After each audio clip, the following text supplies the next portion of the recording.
She walked into the clinic on a Tuesday morning, 64 years old, no cane, no wheelchair, no diagnosed condition on her chart.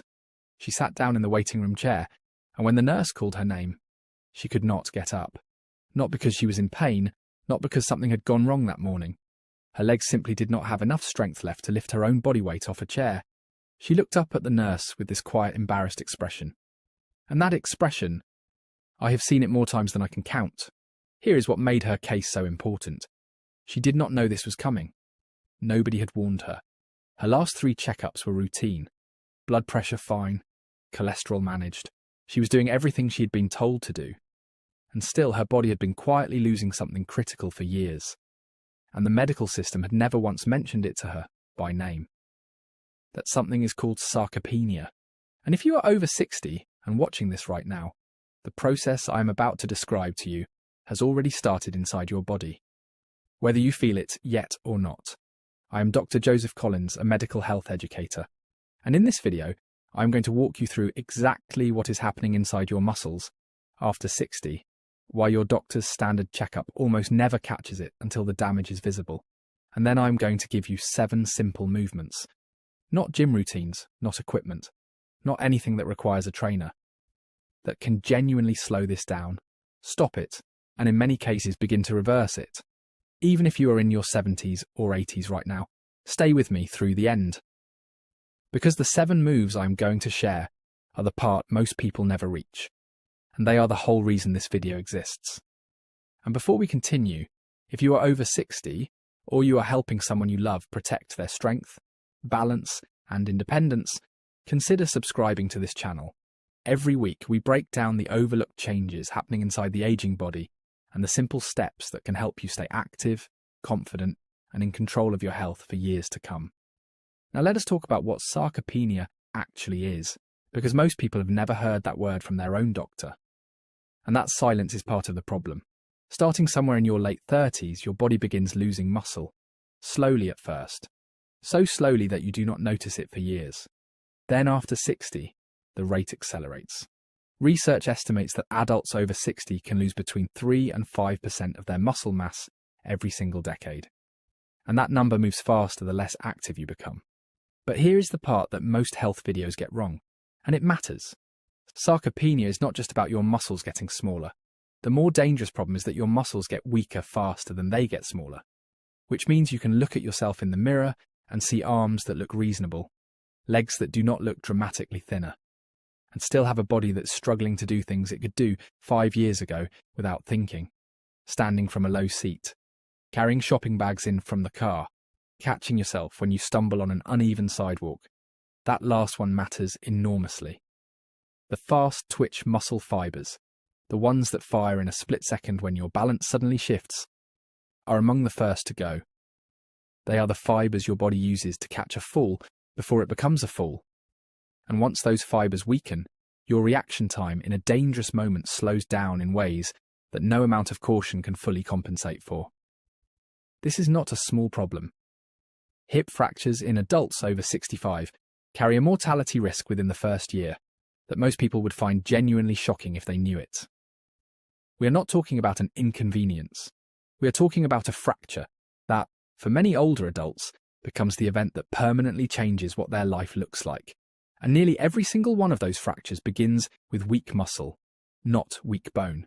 Now, the second thing happening inside your aging muscle is something most people have never been told about, and it explains why simply eating less and walking occasionally is not enough to hold this off. Deep inside each muscle cell, there is a constant cycle running. Your muscle is always in one of 2 states. It is either building, laying down fresh tissue in response to a physical demand, or it is cleaning, clearing out damaged proteins and worn-out energy components from the cells so they can function properly. The critical detail is this: those 2 processes cannot run at the same time. In a young, healthy muscle, they take turns. Build for a period, then clean for a period, then build again. The cycle runs cleanly and efficiently. But after 60, that cycle starts to break down. The building signal weakens. Your muscle stops responding as strongly to the same triggers it once did. A protein-rich meal that would have stimulated real muscle growth at 35 produces a fraction of that response at 65. Scientists call this anabolic resistance, and it is one of the most under-discussed changes in the aging body. What this means practically is that your muscle gets stuck, partially signalling, partially building, never fully cleaning. Damaged proteins accumulate inside the cells. The energy machinery inside the muscle degrades, and the muscle that looks present from the outside is increasingly hollow on the inside. This is why strength disappears faster than size. The muscle is still there, it is just not functioning the way it should. Now, and this is the part I want you to hold on to, every single one of these changes responds to the right kind of physical signal. The 7 moves I am going to walk you through were chosen specifically because they address what aging muscle actually needs. A firm, brief demand that triggers real building, followed by enough recovery that the cleaning process can do its work. None of them require a gym. None of them require a trainer. Every single one can be done in a living room, a backyard, or a hallway. Before we get into the 7 moves, I want to give you one more piece of information that will completely change how you think about exercise after 60. Because most people approach movement the wrong way, and it is not their fault. The advice they have been given was designed for younger bodies. Here is what I mean. When most people decide they want to get stronger, they think about doing more walking, more movement throughout the day, staying on their feet longer. And while staying active matters, that kind of low-level movement, the kind that never really challenges your muscle, does almost nothing to reverse sarcopenia. Your muscle does not respond to effort that is comfortable. It responds to demand. Specifically, it responds to a load that is heavy enough, or a movement that is difficult enough that the muscle is genuinely forced to adapt. The scientific term for this is the overload principle. But the plain English version is simpler. Your muscle only rebuilds when it has a reason to. A gentle walk does not give it that reason. Carrying a light bag does not give it that reason. Neither does stretching, light yoga, or standing at the kitchen counter. What does give it that reason, even in a 75-year-old body, even in an 80-year-old body, is resistance. Something pushing back against your muscle, with enough force that the last few repetitions genuinely feel hard. Now, I want to be very clear about something before we go further. If you have an existing joint condition, a recent surgery, cardiovascular disease, or any health concern that affects your mobility, please speak with your physician before beginning any new exercise program. What I'm sharing here is educational information, not a personal medical prescription. Your doctor knows your individual history, and that conversation matters. With that said, let us get into the 7 moves. Move 1. The chair stand. This is the most important movement on this entire list, not because it is the most dramatic, because it is the most honest test of functional leg strength that exists in daily life.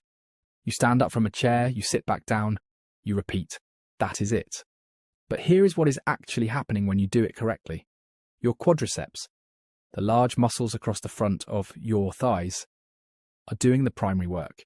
Your glutes engage at the top, your core stabilizes your spine throughout.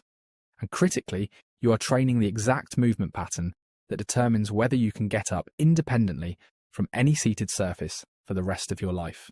Start with 10 repetitions. If that feels manageable, do it without using your hands to push off the armrests. That single adjustment doubles the demand on your leg muscles. Work toward 3 sets of 10, with a minute of rest between each set. When 3 sets of 10 feels genuinely easy, slow the movement down. Lower yourself back to the seat over a count of 4 seconds. That controlled lowering, what exercise scientists call the eccentric phase, is where a significant portion of the muscle-building signal actually lives. Move 2. The wall push. Stand approximately 18 inches away from a wall. Place both hands flat against the surface at shoulder height. Keeping your body in a straight line from your heels to your head, lower your chest toward the wall by bending your elbows, then push back to the start position. This is a modified push-up performed at an angle, and it is specifically designed for people who are not yet ready for a floor push-up. It trains your chest, your shoulders, your triceps, and your core, all in a single movement that carries 0 risk of falling and requires no equipment beyond a wall. As you get stronger, move your feet further from the wall. The more horizontal your body angle becomes, the more demand you are placing on the muscle. This one movement can carry you from absolute beginner all the way to full floor push-ups over time, simply by adjusting your distance from the wall. Target 10 to 15 repetitions per set, 3 sets, with rest between each. Move 3. The standing hip hinge. Stand behind a sturdy chair, holding the back for light balance support.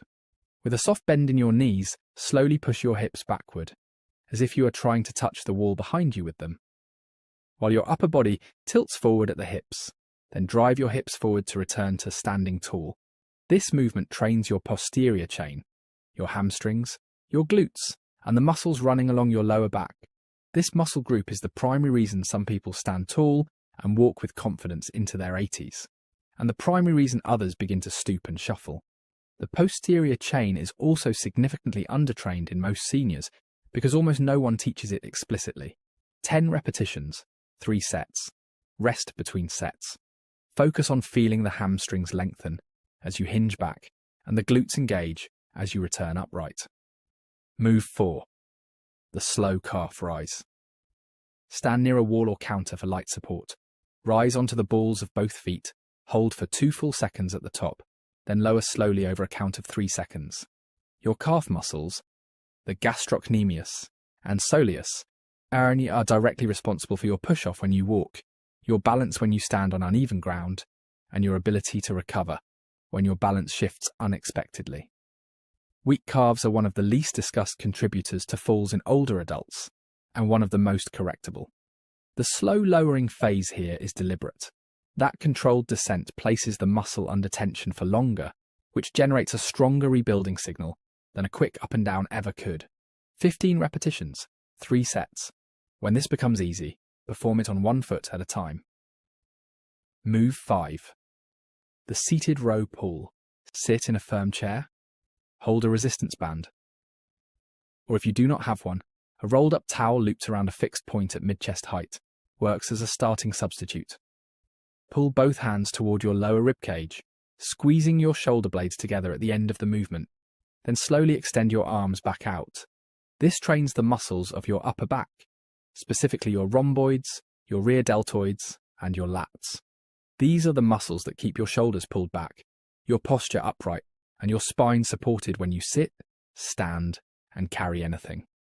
They are among the most rapidly weakened muscles in sedentary, older adults, and their decline is directly visible in the forward-rolled posture that becomes common after 60.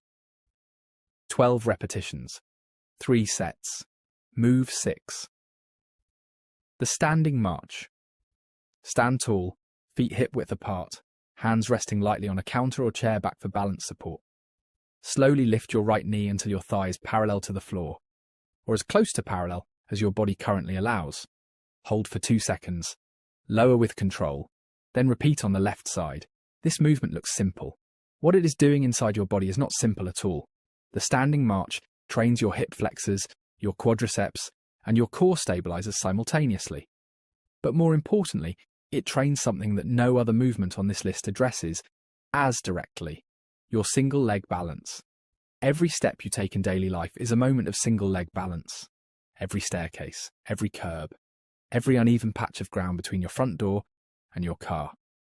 The fast twitch muscle fibers we discussed, the ones that fire in a split second to catch you before a stumble becomes a fall, are specifically activated and trained by this kind of controlled, deliberate balance work. 10 repetitions on each side, 3 sets. As your strength and confidence build, try removing your hand from the support surface for the final few repetitions of each set. That small adjustment forces your stabilizing muscles to work independently, which is exactly the condition they face in the real world. Move 7. The door frame hold. Stand in a door frame. Place both hands lightly on the frame at waist height. Step your feet together so they are touching. Now, without leaning into the frame for support, simply stand still for 30 seconds. Then try it with your eyes closed. What you are training here is your vestibular system, the internal balance mechanism housed in your inner ear, working in coordination with the muscles of your ankles, calves, hips, and core. When you remove your vision, your body has to rely entirely on proprioception, which is your nervous system's ability to sense where your body is in space without looking at it.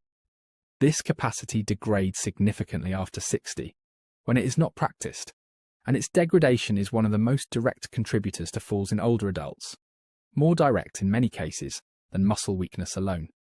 30 seconds with eyes open, then 30 seconds with eyes closed, hands hovering near the frame but not gripping it. Rest. Repeat 3 times. This is the quietest movement on this list and arguably the most protective one. Before we continue, I want to ask you something. Which of these 7 movements do you think would help you the most right now? Your legs, your balance, or your upper body strength? Tell me in the comments. Now, 7 moves.